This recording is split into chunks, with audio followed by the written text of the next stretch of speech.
Our next presenter is Professor Nobuyoshi Yamabe, Professor of Asian Philosophy at Waseda University. He'll be giving us a talk on the topic of paintings relevant to visualization in the National Museum of New Delhi. Thank you very much, Michelle, for your kind introduction, and thank you, Chai, for your kind invitation. It is always a great pleasure and honor to visit Harvard and see so many old and new friends. Today I'm talking about paintings based on the Altaic Visualization Sutra, and this is supposedly a sutra translated by Karayashas in the early 5th century into Chinese. But there are so many textual problems, and now it is generally considered to be an apocryphal text. And it teaches how to visualize the parent of Amitabha's cavity and the presiding Amitabha's Buddha. And first, it tells a frame story about why these methods of visualization were taught. And then it teaches the 13 methods of visualization, as you see here. And first, you visualize the land of bliss cavity. And then you visualize the presiding Amitabhas.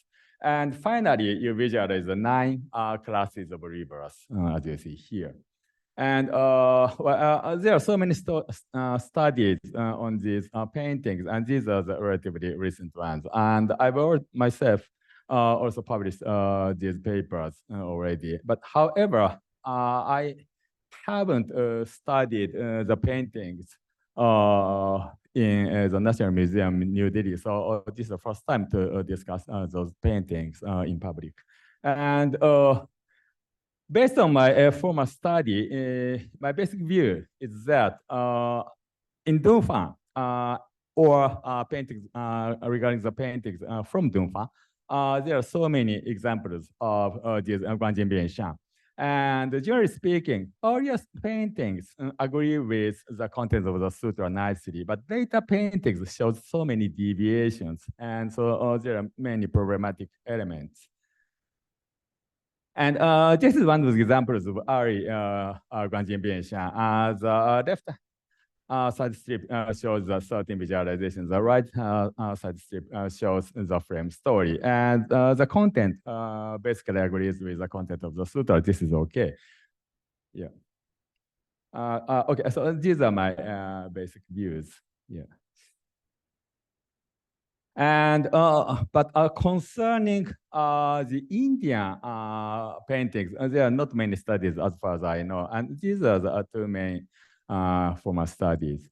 And so let me discuss one by one. This is one of the examples, and as you see, the preservation is not very nice. So what I did is, first, with the permission of the museum, I took infrared picture, and infrared picture, by infrared picture, we can see the contours much more clearly. So this is the original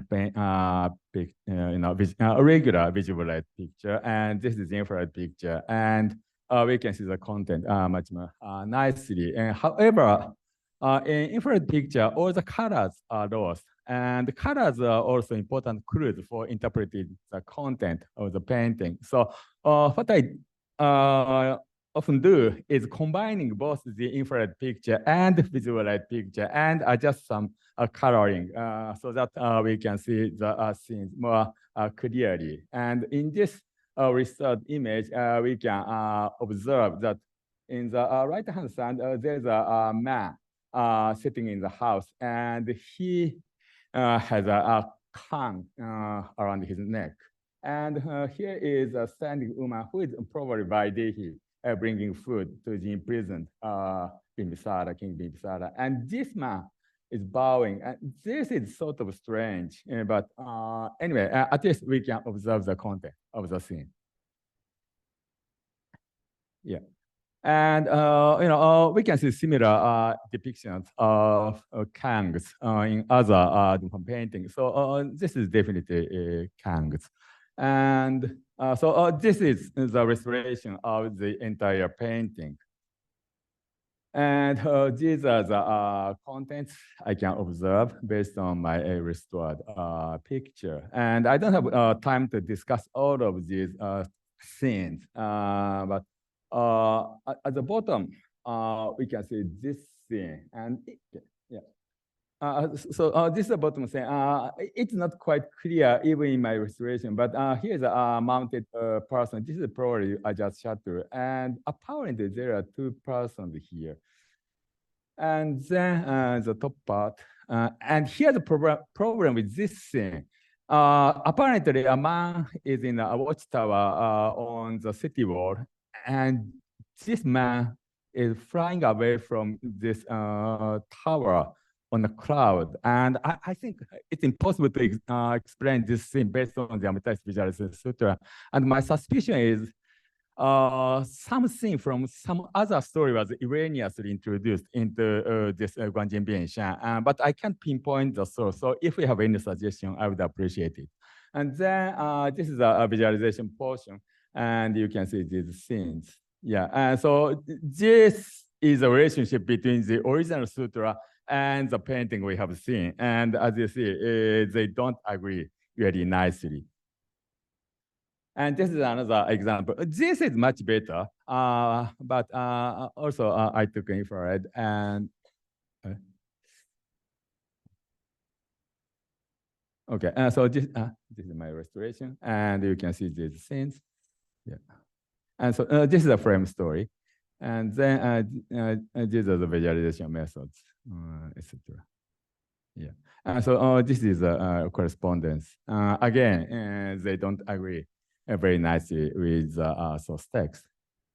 Yeah, so we can see, so many disorderly elements, and disorder concerns the arrangement of the order of the scenes is not correct according to the text, and there are some strange individual items that are not found in the source text. And first, concerning the arrangement, actually, there are some sketches that may have been used for executing these paintings. And for example, that circled portion shows the visualization of the setting sun. And these finished paintings show very similar scenes. So it's quite likely that they refer to some kind of sketch producing these paintings. And in these two paintings, we can see very similar standing Buddha, and we can see similar standing Buddha in the sketch as well. However, the placement is completely different. And in my view, apparently they treated these individual scenes independently, and they just arranged it based on their own judgment. So this must correspond to the 13th item of visualization. So this arrangement is correct, and this is strange, but I don't think they had any particular reason for doing this. They just rearranged that for no particular reason. That's my impression. Yeah, and then individual items. Yeah, in this painting, we see this one. This must be a water pond, and this is a big whiteboard. And again, this is not very clear, but we see some, something here. And even the infrared is not very clear. But if we look at this one, another Guanjimesha Mizugime, we can see this one. It's much more clearer. And apparently, this is the moon. And this apparently agrees with the traditional Chinese description of the moon. And if you look at different paintings, often moon and sun are combined together like these examples. Yeah, and in the Guanjin Bianshan, as you see, the first item to be visualized is a setting sun. And so, okay, yeah, so, well, perhaps some painters saw that since there's the sun, why no moon? And as we have seen, the combination of the sun and the moon is so common. So perhaps some painters thought that there should be the visualization of the moon as well. But another thing to be taken into consideration is often we see these 3 ponds in the conjugation. And on the 3 pond, on the 3rd pond, we often see a big ball. And I think this shows that the 3rd pond is a jewel pond. Yeah, so this is a big gem, I think. Yes, but if you look at these relatively early paintings, we can see much smaller balls. And I think they are just lotus spots. Yeah. So again, this is from the National Museum, New Delhi, again, lotus spot. Yeah, so we often find small balls on the 3 ponds in early Peruvian paintings, as they must be lotus spots. So I think there are 2 stages of interpretations. First, originally, they were simply lotus spots, but they were misunderstood to be jewel. And then somebody took it for the moon. Yeah, and there's another story, strange objects, multi-layered parasol or something like that. You know, we can see in both these Indian paintings. Yeah, and there's no such item in the Amitabha Visualization Sutra. However, in other contributions, we often see similar elements. And one of them has an inscription which says that this is a visualization of a banner about Chuangguan.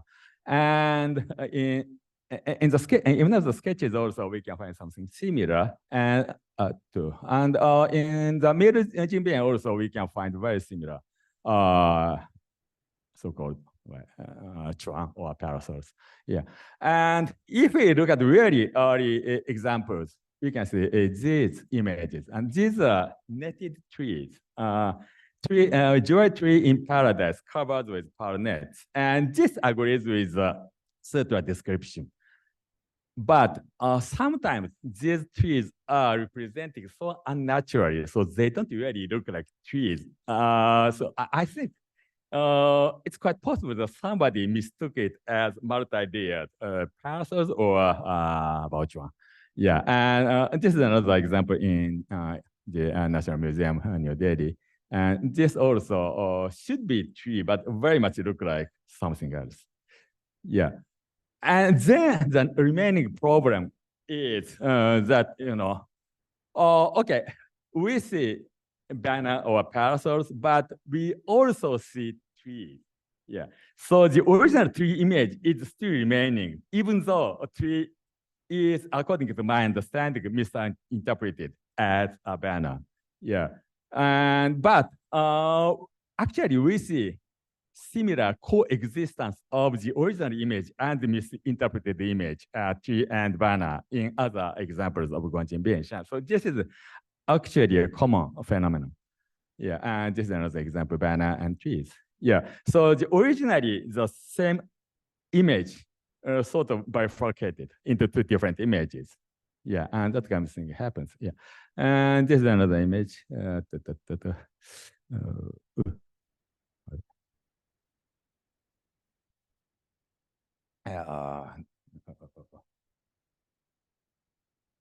Okay. This is another strange image. So in the sketch, we can find something similar. And in the sketch, this seems to be understood as an incense burner. But in the left-hand side, what's this? And I suspect that this is another example of banner, something like that. Yeah. So we see nets, you know, surrounding this round object. And we can see similar X-shaped pattern.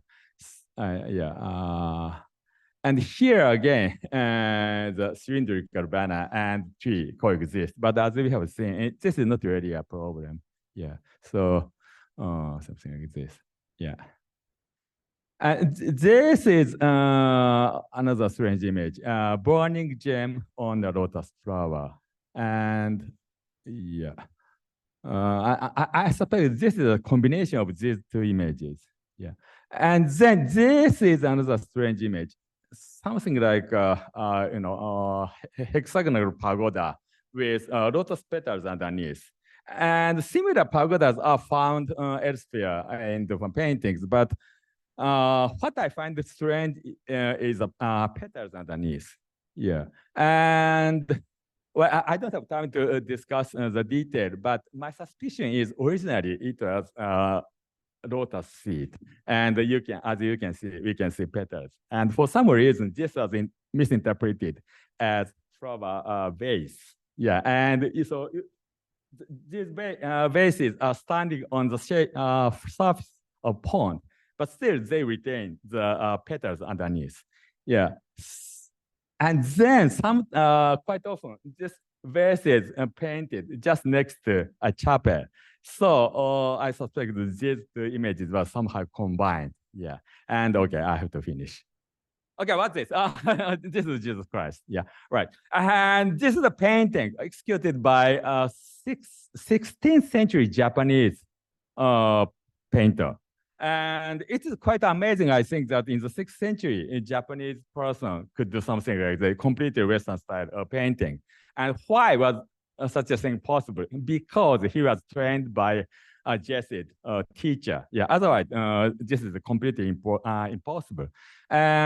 This is called Salvator Mundi, and he carries an orb, and that represents, royal power of rolling over the earth, right? And even now, the British monarch for something similar.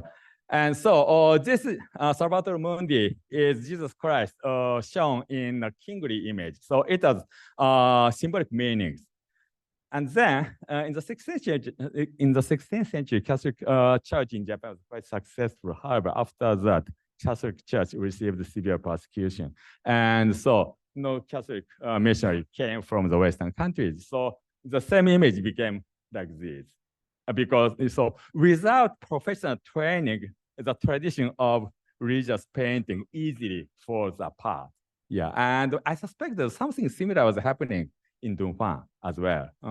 It means that at the very earliest stage, without professional guidance, painters didn't know what to do. So the learned monk must have told the painters what to paint. But once the pattern is established, then the painters simply copied from the pre-existing examples, yeah, without any professional guidance. But those painters didn't understand what the right content is. So sometimes they misinterpreted the former painting, and many misinterpretations accumulated. Yeah. So then I think the parent painting in the National Museum follow the general pattern of the parent paintings from later periods. They need to be studied in close comparison with other paintings kept elsewhere. And they are not accurate representations of Amita's Visualization Sutra, and they reflect painter's logic, not practitioner's logic. Apparently, each scene was created independently, and painters did not refer to the sutra. They simply copied earlier paintings and sometimes misinterpreted what they saw. This misinterpretation sometimes became a tradition and was followed by later painters. And they were not meant to be guides for the practice of visualization. The artistic value of the painting is not necessarily tied to the accuracy of the content. The artistic value should be evaluated independently. That might be it. Thank you very much for your kind attention.